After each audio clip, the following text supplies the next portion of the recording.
Jill Herrick's blue eyes filled with tears. She gazed at her husband in unspeakable horror.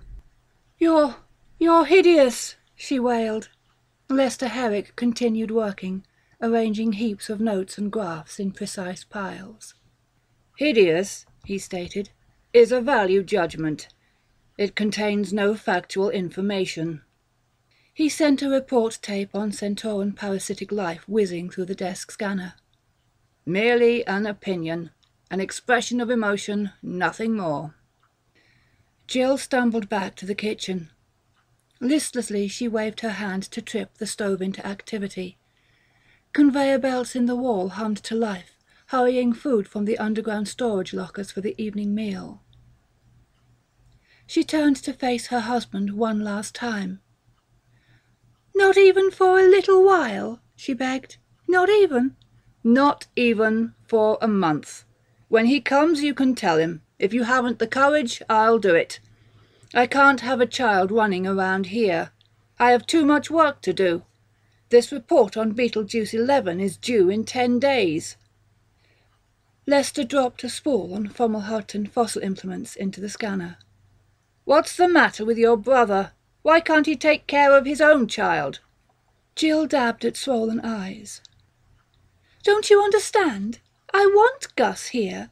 I begged Frank to let him come, and now you—" "I'll be glad when he's old enough to be turned over to the government." Lester's thin face twisted in annoyance. "Damn it, Jill, isn't dinner ready yet? It's been 10 minutes. What's wrong with that stove?" "It's almost ready." The stove showed a red signal light. The rodent waiter had come out of the wall and was waiting expectantly to take the food. Jill sat down and blew her small nose violently. In the living room, Lester worked on unperturbed. His work. His research. Day after day. Lester was getting ahead, there was no doubt of that. His lean body was bent like a coiled spring over the tape scanner, cold grey eyes taking in the information feverishly, analyzing, appraising, his conceptual faculties operating like well-greased machinery. Jill's lips trembled in misery and resentment. Gus, little Gus. How could she tell him? Fresh tears welled up in his eyes. Never to see the chubby little fellow again. He could never come back, because his childish laughter and play bothered Lester, interfered with his research. The stove clicked to green. The food slid out into the arms of the rodent. Soft chimes sounded to announce dinner. "I hear it." Lester grated. He snapped off the scanner and got to his feet. "I suppose he'll come while we're eating." "I can vid Frank and ask—" "No. Might as well get it over with." Lester nodded impatiently to the rodent. "All right. Put it down." His thin lips set in an angry line. "Damn it, don't dawdle. I want to get back to my work." Little Gus came trailing into the house as they were finishing dinner. Jill gave a cry of joy. "Gussie!" She ran to sweep him up in her arms. "I'm so glad to see you." "Watch out for my tiger," Gus muttered. He dropped his little grey kitten onto the rug, and it rushed off under the couch. "He's hiding!" Lester's eyes flickered as he studied the little boy and the tip of grey tail extending from under the couch. "Why do you call it a tiger? It's nothing but an alley cat." Gus looked hurt. He scowled. "He's a tiger. He's got stripes." "Tigers are yellow and a great deal bigger. You might as well learn to classify things by their correct names." "Lester, please," Jill pleaded. "Be quiet," her husband said crossly. "Gus is old enough to shed childish illusions and develop a realistic orientation. What's wrong with the psych testers? Don't they straighten this sort of nonsense out?" Gus ran and snatched up his tiger. "You leave him alone." Lester contemplated the kitten. A strange, cold smile played about his lips. "Come down to the lab sometime, Gus. We'll show you lots of cats. We use them in our research. Cats, guinea pigs, rabbits." "Lester!" Jill gasped. "How can you?" Lester laughed thinly. Abruptly he broke off and returned to his desk. "Now clear out of here. I have to finish these reports, and don't forget to tell Gus." Gus got excited. "Tell me what?" His cheeks flushed, his eyes sparkled. "What is it? Something for me? A secret?" Jill's heart was like lead. She put her hand heavily on the child's shoulder. "Come on, Gus. We'll go sit out in the garden, and I'll tell you. Bring your tiger." A click. The emergency vid sender lit up. Instantly Lester was on his feet. "Be quiet!" He ran to the sender, breathing rapidly. "Nobody speak." Jill and Gus paused at the door. A confidential message was sliding from the slot into the dish. Lester grabbed it up and broke the seal. He studied it intently. "What is it?" Jill asked. "Anything bad?" "Bad?" Lester's face shone with a deep inner glow. "No, not bad at all." He glanced at his watch. "Just time. Let's see, I'll need—" "What is it?" "I'm going on a trip. I'll be gone 2 or 3 weeks. Rexor 4 is into the charted area." "Rexor 4? You're going there?" Jill clasped her hands eagerly. "Oh, I've always wanted to see an old system, old ruins and cities. Lester, can I come along? Can I go with you? We've never took a vacation, and you've always promised." Lester Herrick stared at his wife in amazement. "You?" he said. "You go along?" He laughed unpleasantly. "Now hurry and get my things together. I've been waiting for this a long time." He rubbed his hands together in satisfaction. "You can keep the boy here until I'm back, but no longer. Rexor 4, I can hardly wait." "You'll have to make allowances," Frank said. "After all, he's a scientist." "I don't care," Jill said. "I'm leaving him, as soon as he gets back from Rexor 4. I've made up my mind." Her brother was silent, deep in thought. He stretched his feet out into the lawn of the little garden. "Well, if you leave him, you'll be free to marry again. You're still classed as sexually adequate, aren't you?" Jill nodded firmly. "You bet I am. I wouldn't have any trouble. Maybe I can find somebody who likes children." "You think a lot of children," Frank perceived. "Gus loves to go visit you, but he doesn't like Lester. Les needles him." "I know. This past week has been heaven with him gone." Jill patted her soft blonde hair, blushing prettily. "I've had fun. Makes me feel alive again." "When'll he be back?" "Any day." Jill clenched her small fists. "We've been married 5 years, and every year it's worse. He's so inhuman, utterly cold and ruthless. Him and his work, day and night." "Les is ambitious. He wants to get to the top in his field."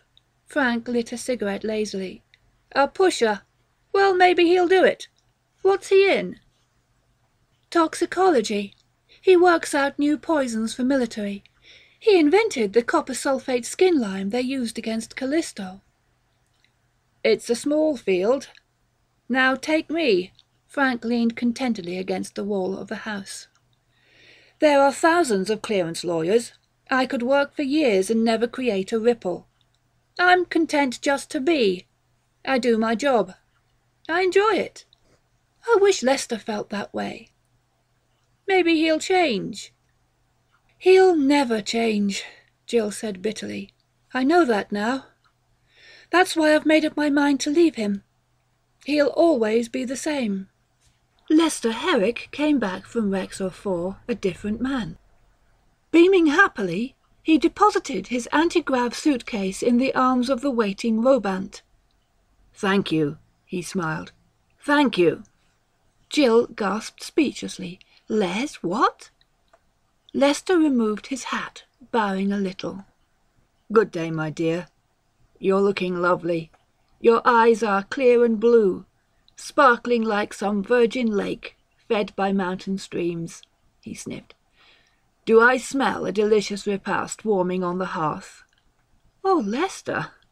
Jill blinked uncertainly, faint hope swelling in her bosom. "Lester, what's happened to you? You're so different." "Am I, my dear?" Lester moved about the house, touching things and sighing. "What a dear little house, so sweet and friendly. You don't know how wonderful it is to be here. Believe me." "I'm afraid to believe it," Jill said. "Believe what?" "That you mean all this. That you're not the way you were. The way you've always been." "What way is that?" "Mean. Mean and cruel." "I?" Lester frowned, rubbing his lip. Interesting." He brightened. "Well, that's all in the past. What's for dinner? I'm faint with hunger." Jill eyed him uncertainly as she moved into the kitchen. "Anything you want, Lester? You know our stove covers the maximum select list." "Of course." Lester coughed rapidly. "Well, shall we try sirloin steak, medium, smothered in onions, with mushroom sauce, and white rolls, with hot coffee, perhaps ice cream and apple pie for dessert?" "You never seemed to care much about food," Jill said thoughtfully. "Oh?" "You always said you hoped eventually they'd make intravenous intake universally applicable." She studied her husband intently. "Lester? What's happened?" "Nothing. Nothing at all." Lester carelessly took his pipe out and lit it rapidly, somewhat awkwardly. Bits of tobacco drifted to the rug. He bent nervously down and tried to pick them up again. "Please go about your tasks and don't mind me. Perhaps I can help you prepare. That is, can I do anything to help?" "No," Jill said. "I can do it. You go ahead with your work if you want." "Work?" "Your research. In toxins." "Toxins?" Lester showed confusion. "Well, for heaven's sake! Toxins! Devil take it." "What, dear?" "I mean, I really feel too tired just now. I'll work later." Lester moved vaguely around the room. "I think I'll just sit and enjoy being home again. Off that awful Rexor 4. "Was it awful?" "Horrible." A spasm of disgust crossed Lester's face. "Dry and dead. Ancient. Squeezed to a pulp by wind and sun. A dreadful place, my dear." "I'm sorry to hear that. I always wanted to visit it." "Heaven forbid!" Lester cried feelingly. "You stay right here, my dear, with me, the two of us." His eyes wandered about the room. "Two, yes. Terra is a wonderful planet, moist and full of life." He beamed happily. "Just right."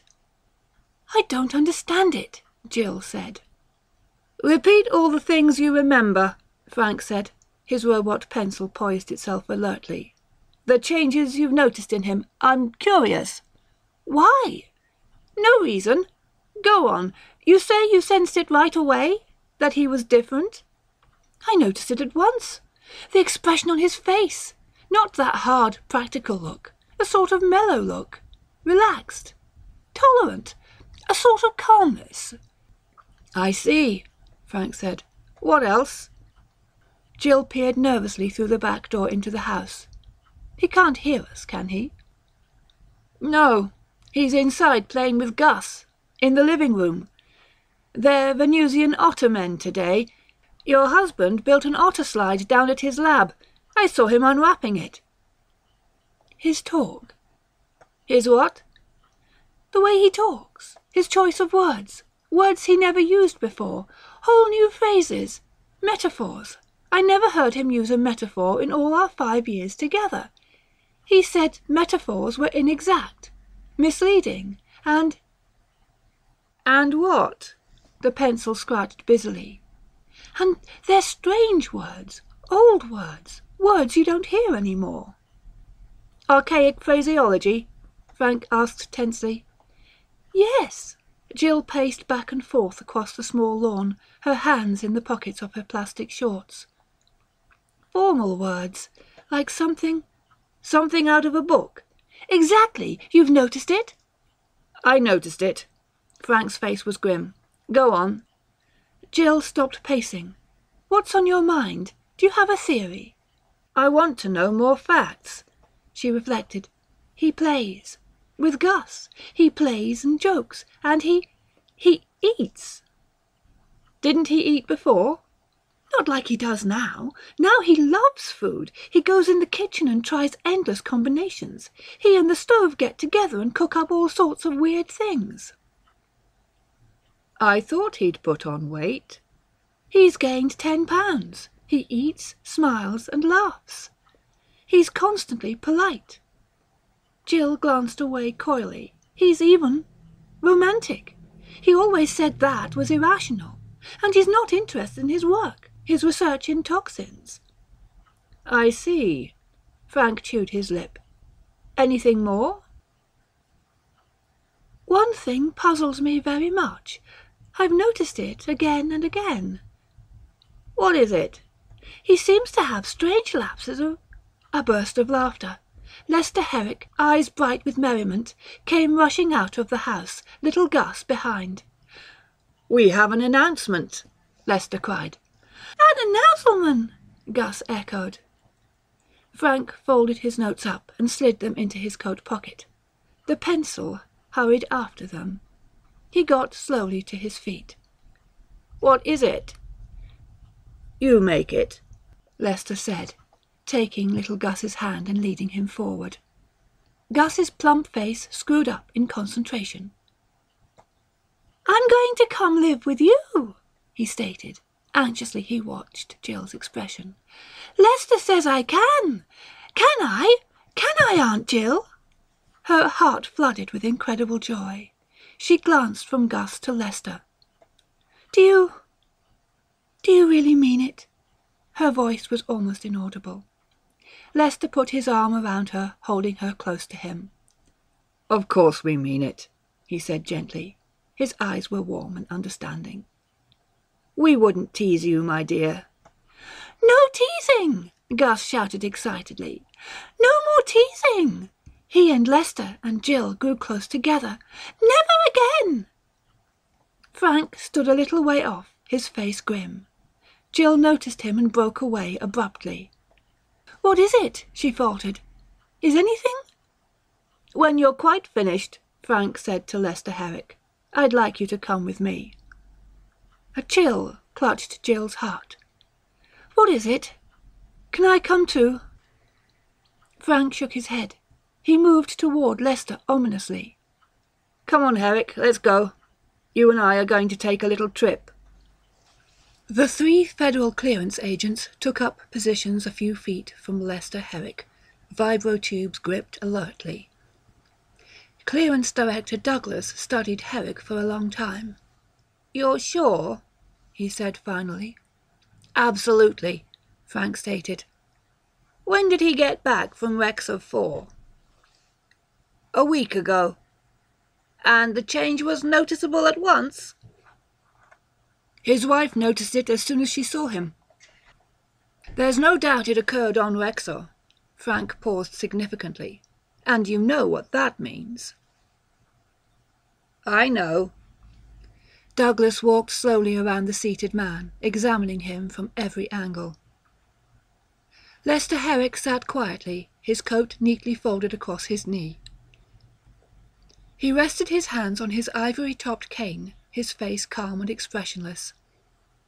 He wore a soft grey suit, a subdued necktie, French cuffs, and shiny black shoes.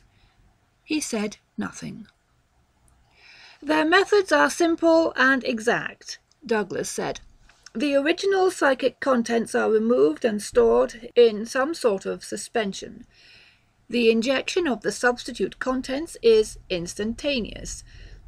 Lester Herrick was probably poking around the Rexor City ruins, ignoring the safety precautions, shield or manual screen, and they got him. The seated man stirred. "I'd like very much to communicate with Jill," he murmured. "She surely is becoming anxious." Frank turned away, face choked with revulsion. God, it's still pretending.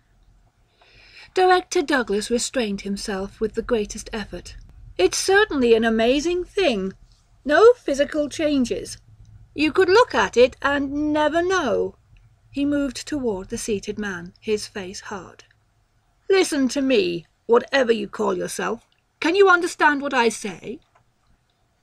Of course, Lester Herrick answered. Did you really think you'd get away with it? We caught the others, the ones before you, all 10 of them, even before they got here. Douglas grinned coldly. Vibro-rayed them one after another. The colour left Lester Herrick's face. Sweat came out on his forehead. He wiped it away with a silk handkerchief from his breast pocket. You're not fooling us. All terror is alerted for you, Rexorians. I'm surprised you got off Rexor at all. Herrick must have been extremely careless. We stopped the others aboard ship, fried them out in deep space. Herrick had a private ship, the seated man murmured. He bypassed the check station going in. No record of his arrival existed. He was never checked. Try it, Douglas grated. The 3 clearance agents lifted their tubes, moving forward. No, Frank shook his head. We can't. It's a bad situation. What do you mean? Why can't we? We fried the others. They were caught in deep space. This is Terra. Terran law, not military law, applies. Frank waved towards the seated man.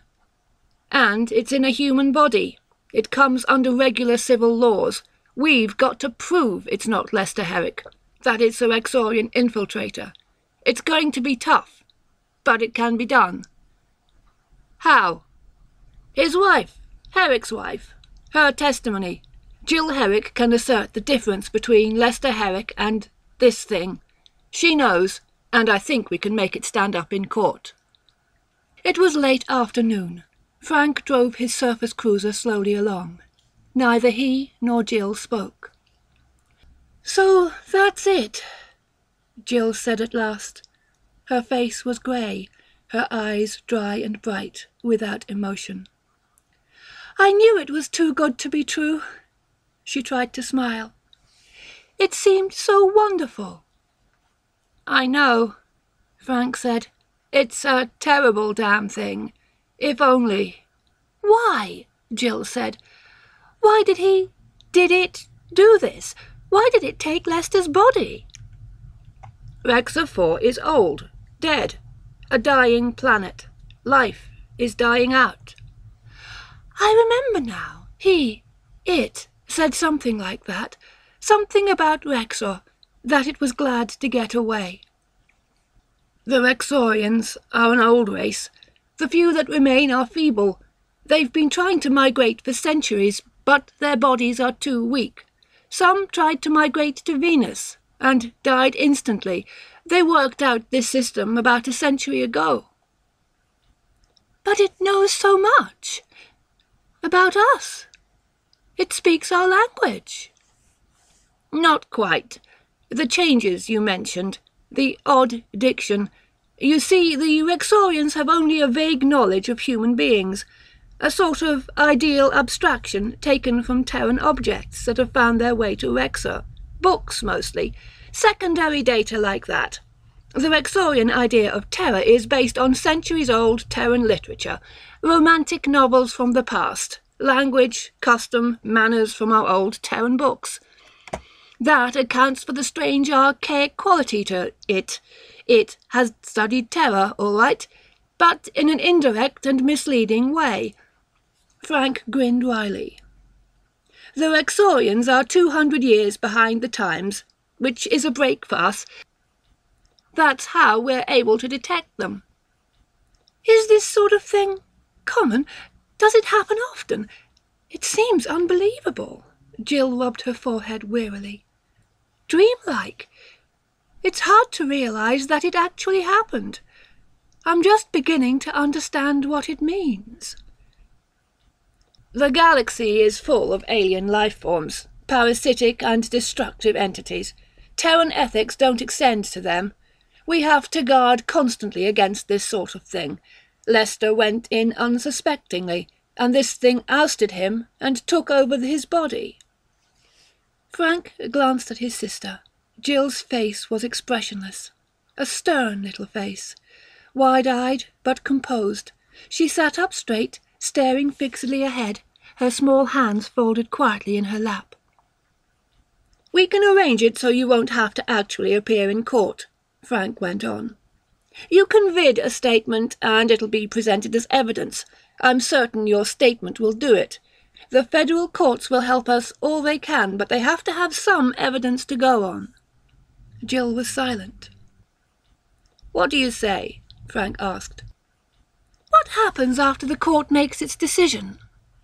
"Then we vibro-ray it. Destroy the Rexorian mind. A Terran patrol ship on Rexor 4 sends out a party to locate the, original contents." Jill gasped. She turned toward her brother in amazement. "You mean—" "Oh yes, Lester is alive. In suspension somewhere on Rexor. In one of the old city ruins. We'll have to force them to give him up. They won't want to, but they'll do it. They've done it before. Then he'll be back with you, safe and sound, just like before, and this horrible nightmare you've been living will be a thing of the past." "I see." "Here we are." The cruiser pulled to halt before the imposing federal clearance building. Frank got quickly out, holding the door for his sister. Jill stepped down slowly. "Okay," Frank said. "Okay." When they entered the building, clearance agents led them through the check screens, down the long corridors. Jill's high heels echoed in the ominous silence. "Quite a place," Frank observed. "It's unfriendly." "Consider it a glorified police station." Frank halted. Before them was a guarded door. "Here we are." "Wait!" Jill pulled back, her face twisting in panic. "We'll wait until you're ready." Frank signalled to the clearance agents to leave. "I understand. It's a bad business." Jill stood for a moment, her head down. She took a deep breath, her small fists clenched. Her chin came up, level and steady. "All right." "You ready?" "Yes." Frank opened the door. "Here we are."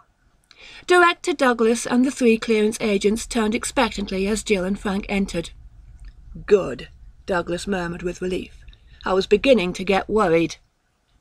The sitting man got slowly to his feet, picking up his coat. He gripped his ivory-headed cane tightly, his hands tense.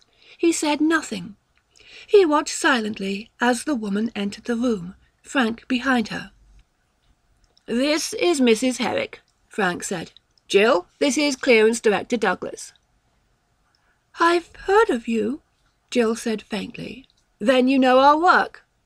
"Yes, I know your work." "This is an unfortunate business. It's happened before. I don't know what Frank has told you." "He explained the situation." "Good." Douglas was relieved. "I'm glad of that. It's not easy to explain. You understand then what we want. The previous cases were caught in deep space. We vibro-tubed them and got the original contents back. But this time we must work through legal channels." Douglas picked up a vid-tape recorder. "We will need your statement, Mrs. Herrick.